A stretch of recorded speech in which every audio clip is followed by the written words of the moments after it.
Caution, atmosphere detected. Blood, you're back by magic. Oh, we're in the same clothes. You've appeared 1 week later to talk about more Borderlands. There's a lot of Borderlands to talk about. Yeah. And unfortunately, we have to trickle it out. There's lots of exciting stuff to talk about, specifically the characters. We had chatted about Athena before with her shield and the shield tossing and whatnot. And now we're talking about Wilhelm. Yeah. And Wilhelm would seem to be my guy. I played Borderlands 1 for a little bit. The guy with the crow and the sniper was the first game, right? Oh, Mordecai, yeah. Yeah, I was way into Mordecai, so I played him. And then I didn't play Borderlands 2, but when I first saw that trailer, I was like, Axton's clearly my guy. I like deploying lots of little things and having them do work. I think it's just a very chaotic game, and I think it seems like a very chaotic character. So Wilhelm kind of plays into that with his drones and such. Yeah, so Wilhelm's interesting because, your only, real reference to him is in Borderlands 2, he was a boss. But he's, this big, huge, Transformer-looking guy or whatever. And it's I didn't even realize that, that guy used to be a human. Okay. Oh, right. And his skill trees are really interesting, though, because, as you mentioned, the drones. So there's one drone named Wolf, who's an attack drone. And then you have the other one is Saint, who is your defense drone. I love they have and names. shield. That's yeah. great. And so when you do your action skill, you pop both of them out. And I think they even make a lot of biting remarks at the enemies and stuff like that. But anyways, so with your skill trees, when you go for Wilhelm, you can either choose to upgrade Wolf and make that element more powerful, or upgrade Saint and play the defense and support character, or you can go in the middle. And this is one I don't know how you would not do this. You turn Wilhelm into this crazy cyber commando. Which would play into the story about where you would supposedly leave him off. As you go down the skill tree, you can watch the footage. You actually, as you do certain skills, you swap out body parts for robot arms and robot legs and that kind of thing. So why would you say that why would you not do that? Why is that? That just seems more more appealing to me than making this little flying drone that's a pixel over there attacking some guy be more effective. But the camaraderie, especially if they have personalities and names. Once you name something, even though it's a robot. Yeah.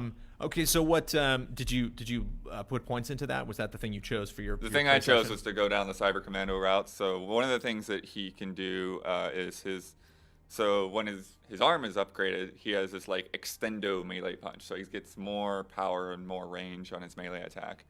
And then once you get the leg upgrade, he's actually the only character that can shoot while sprinting, which I don't know if I have a particularly good shot of that to actually see it in action. But yeah, so that's an interesting concept.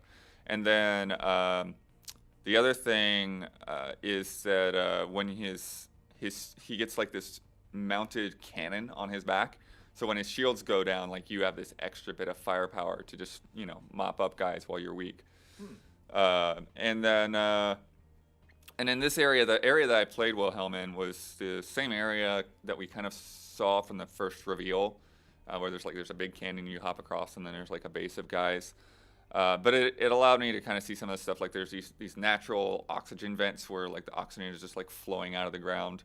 And then the other thing is that when you shoot a guy, a headshot, and they're out on the moon, you basically crack their helmet and you knock their helmet off. And so they just start doing damage. You just see these white numbers coming out of them because they're suffocating. They have no way of breathing. Wonderful. And the vents help. You can get air from that, or you can use them to travel, or both actually. Wonderful. There are some vents around that you can use to jump, but some are they're just to replenish our oxygen. And oxygen, I suppose you could run out to the point to where you start doing damage, but for the most part, you're using it to kind of use your double jump and make those long jumps and that kind of thing. Yeah, I'm noticing long jumps and running really fast is definitely played up. Speed and moving around the environment very quickly seems to be played up in this, as opposed to maybe other Borderlands.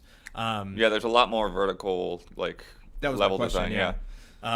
Did that play out well with his character, or with any of the characters specifically, or do you think that's one something one of the Borderlands? things? Let me see. I think he is the one. Yeah. So the butt stomping again is one of the things. So you can actually, for him, you can have a shockwave go out. So affects even more a greater radius. And then I was also able to use one of the new laser weapons with him. because they have a lot of different lasers. So they have some lasers that are like a sustained laser, but the one I had was like, it was like a shotgun version of a laser.